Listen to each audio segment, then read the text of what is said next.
La région Auvergne-Rhône-Alpes vous présente Voyons voir.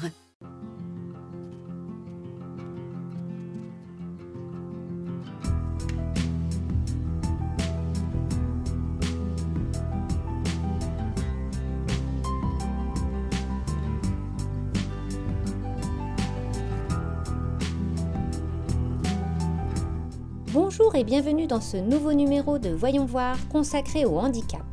De nombreuses initiatives régionales ont vu le jour avec pour objectif d'améliorer l'insertion du handicap dans les moments clés de la vie quotidienne. Il s'agit de sensibiliser le grand public à cette cause en permettant de nouveaux projets et en favorisant les rencontres. C'est le cas ici à Chaponneau, à l'ESAT Didier Baron, qui propose de nombreux ateliers adaptés aux capacités de chacun. Visite avec Patrick Oria, moniteur d'atelier. Patrick, bonjour. Bonjour. Donc nous sommes ici dans un ESAT. Oui. Alors, qu'est-ce que ça signifie déjà, ESAT? ESAT, c'est un établissement de service d'aide au travail. Alors ici, concrètement, comment ça se passe? Qu'est-ce qu'il y a comme type d'atelier? Il y a 7 types d'ateliers.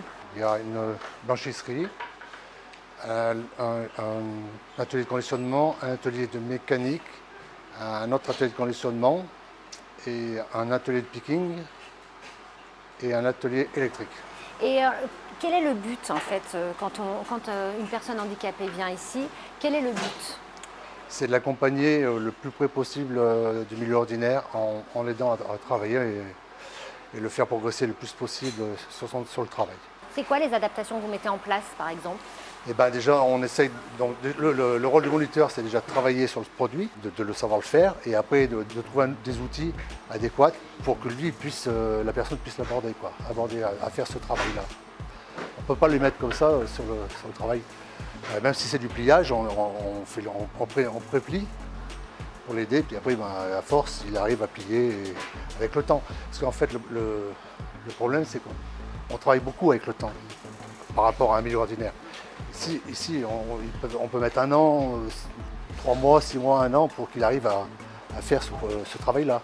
Concrètement, ce sont des entreprises qui viennent commander. Comment ça qui est client en fait? C'est que les entreprises extérieures qui connaissent un peu le milieu handicap, donc ils sont très contents de donner du boulot pour ces personnes-là. Et c'est vous qui allez aussi parfois chercher les entreprises pour les sensibiliser? Oui. On fait du pitting, on fait de la pub. Là actuellement pour la recyclerie qu'on est en train de créer, par exemple, on a fait beaucoup de pubs. Les ouvriers, j'ai 2 ouvriers qui ont le permis, donc je leur ai donné des pubs. Ils allaient à l'extérieur mettre dans les boîtes aux lettres pour essayer de se faire connaître un peu. Et vous pensez qu'au-delà du travail, ça leur apporte quoi d'être ici? Socialement, il y a quand même. Il y a un grand moment socialement parce que là, ils sont tous avec leurs copains et mine de rien, c'est énorme. Ils prennent le bus ensemble parce qu'il y a très longtemps, ils n'étaient pas autonomes en bus. Maintenant, ça fait un petit moment qu'ils sont autonomes. Donc déjà, à l'arrêt de bus, tous ensemble, venir ici le matin. L'établissement, on l'ouvre très tôt par rapport aux horaires parce qu'il y a un bar. Et ce qui fait que, comme c'est eux qui gèrent le bar, il y a toujours une personne qui arrive avant l'heure pour les accueillir, un ouvrier qui arrive avant l'heure, pas un professionnel, un ouvrier, et ils leur font le café, ils lisent le journal, ils font des jeux avec leur téléphone, mais ils sont tous ensemble. Et là, c'est énorme, quoi. Et vous faites ce métier depuis combien de temps? Ça fait 28 ans que je fais ce métier. Et qu'est-ce qui vous plaît dedans? Alors, je dirais tout. Ils sont tellement gentils que ça m'a apporté beaucoup, en fait. Humainement, c'est important. Humainement, on ne peut pas définir, mais c'est vraiment, moi je trouve un métier génial, quoi. Merci beaucoup en De tout rien, cas avec plaisir. de nous avoir fait découvrir ce lieu. Oui. Et puis on vous souhaite encore de création de beaucoup d'ateliers. Oui, j'espère. Merci. Au revoir. Partons maintenant en Isère, à Échirolles. Vous allez voir que l'APF, Association des paralysés de France, a eu une très bonne idée, celle de fabriquer des masques inclusifs. Un sourire ne coûte rien, mais il crée beaucoup. Ce proverbe semble aujourd'hui bien loin de notre actualité à cause des masques qui cachent la moitié des expressions de nos visages, et c'est d'autant plus vrai pour les personnes qui lisent sur les lèvres. Pour pallier cela, à Échirolles, l'Association des paralysés de France, APF, s'est lancée dans la création de masques inclusifs. Par le biais de plexiglas transparents, ils permettent d'éviter la discrimination dont sont victimes les malentendants depuis l'obligation du port du masque. À la base, c'était Anissa Mekrabesh, donc la fondatrice des masques inclusifs. qui a eu une difficulté pour se faire entendre dans une pharmacie.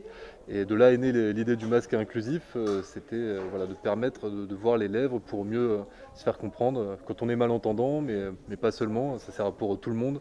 Quand on est dans un milieu un petit peu bruyant, pour se faire comprendre dans des préfectures, dans des mairies ou à l'école. Ce qui est assez original du coup, c'est des masques à destination des personnes en situation de handicap, réalisés par une entreprise adaptée, par des personnes en situation de handicap, produits et consommés en local aussi, parce qu'on a la mairie d'Échirolles, la ville de Grenoble qui nous en ont commandé. Dans cet atelier, c'est 250 à 300 masques qui sont produits chaque jour grâce au travail minutieux des membres de l'association qui emploie 80% de personnes en situation de handicap.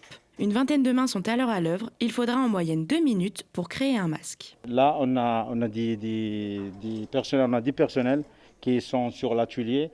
On a 4 étapes pour les masques. Je suis dans première étape. J'ai en train de faire ressembler les étiquettes avec le PVC, avec les tissus. C'est 3 pièces, il faut les ressembler pour première étape de masque. Il y a plein de trucs à mettre encore, mais il y a beaucoup de choses à mettre encore.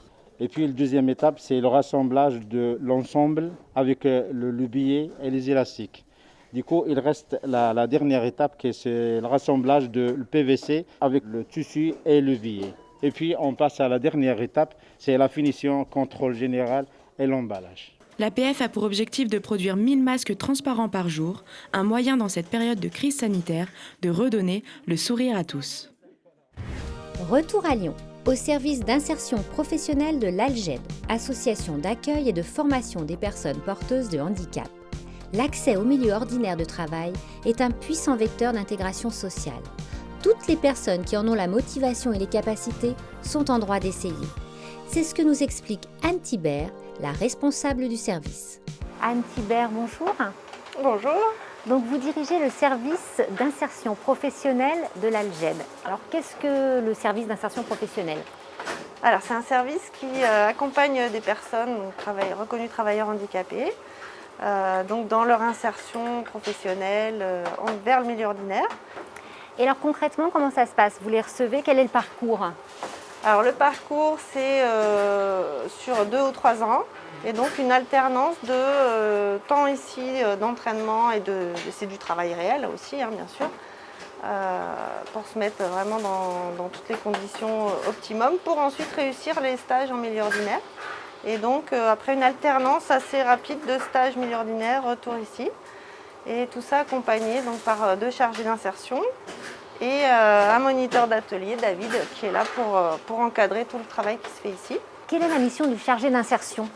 Alors les chargés d'insertion sont vraiment en charge de développer un réseau d'employeurs et ensuite d'accompagner les personnes du service dans la mise en place de stages et ensuite la négociation des embauches, puisque la finalité c'est l'embauche dans une entreprise en CDI. Ça peut être en CDD également. Donc quand ils arrivent là, est-ce qu'ils ont déjà une idée du métier qu'ils vont faire ? Alors certains ont déjà une très bonne idée du métier, ils ont déjà choisi. Certains ont même déjà un CAP. De plus en plus, on a des personnes qui ont décroché un CAP avant d'arriver. Et d'autres ont vraiment aucune idée du projet professionnel. Donc notre rôle, ça va être d'abord la construction du projet en découvrant tous les métiers qui sont accessibles. Et quel est le pourcentage, j'allais dire, de personnes qui arrivent en milieu ordinaire une fois qu'ils sont rentrés ici ?